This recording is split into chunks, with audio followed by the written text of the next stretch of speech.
Joining me now from Singapore is Camacho, who's the Vice Chairman for Asia at Credit Suisse. He's also a former Philippine Finance Secretary who served under President Aquino's predecessor. Many thanks indeed for joining us, Mr. Camacho. I must ask you, first of all, a very delicate road this for the President. One concern is South China tensions, and the second one, he really wants this investment because China are Philippines' third biggest trading partner, and trade has been increasing significantly. That's right, John. Well, on the South China Sea conflict, it's a long-running disagreement between the Philippines, China, and a few other countries. On this trip, I don't think they'll be, looking at finding solutions to the sovereignty issue, but hopefully they'll be looking for consensus on some, way of cooperation for commercial purposes on these particular islands. It's a 5-day visit. It's quite a long visit overall. What do you think is the best result he can come away with?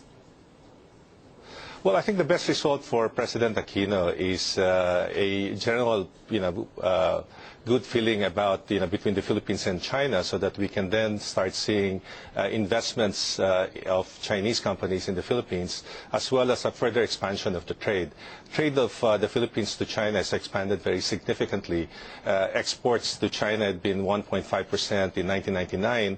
By the time I left the government in 2003, it had gone up to 6%, and today it's double-digit.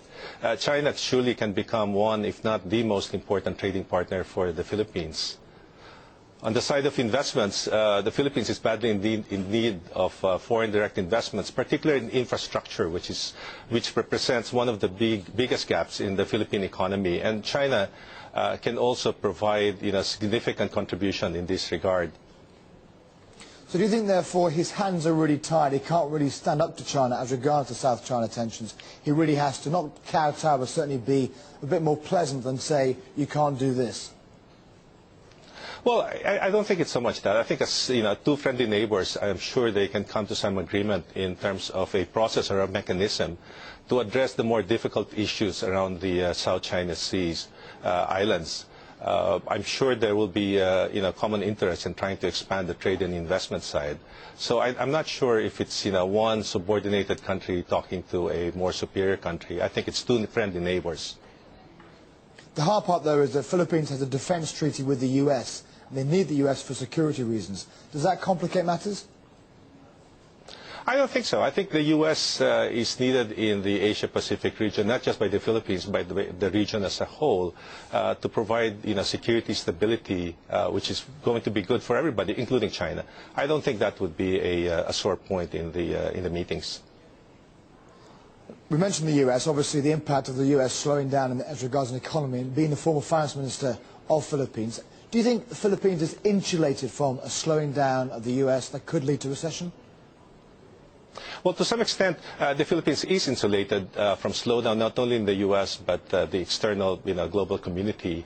The Philippines is an economy that's significantly dominated by domestic consumption. And that's why you saw in many rounds of, global downturns, such as in 2009, the Philippines able to grow still positively, although at slower rates than otherwise. So the Philippines, together with many other economies in Asia that are much more domestically driven, I think will continue to enjoy growth, although slower.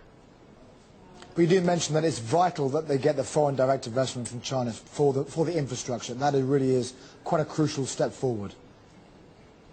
Well, that's a very important component of the Philippine economic plan. It's really being able to drive investments. As I mentioned, the Philippine economy has been dominated by domestic consumption, which allows it to grow, but at very lethargic growth rates. To really enjoy the high growth rates that are being enjoyed by some of the Asian neighboring countries, investments has to be a major driver of the economy.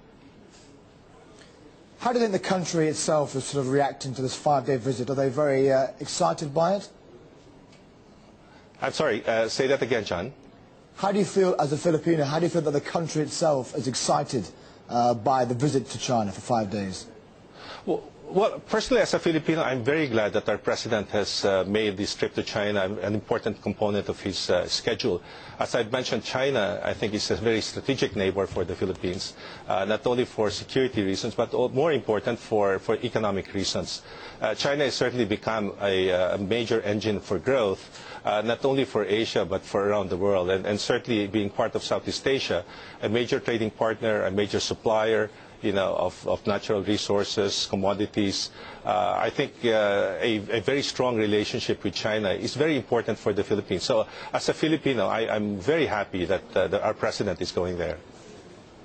Thank you very much for your time. Lito Camacho, the MD of Credit Suisse, and also the former finance minister between 2001 and 2003. Many thanks indeed for your time.